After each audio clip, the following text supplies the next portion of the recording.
頭婆計數，4樣菜幾多呢啊？ 4樣36，一樣9溝。哦，OK。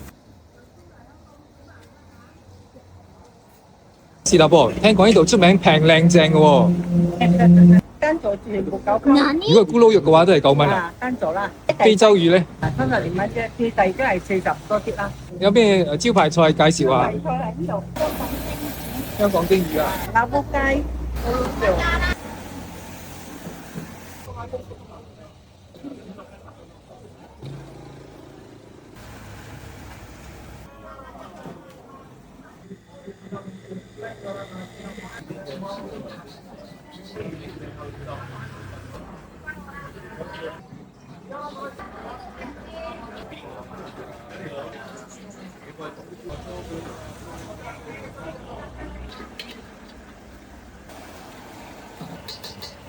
頭婆做咩度嘅價錢可以做到咁靚嘅？冇變咯，都買熟客，而家行情咁蚊呀，都買做工人多，哦係咯工時又冇氣，OK。我寫嘢都蚊幾咁是頭婆呢度開咗幾多年咗㗎？ 19年咯。呢度早晨係賣雲吞麵，夜晚就大炒。啊。哦。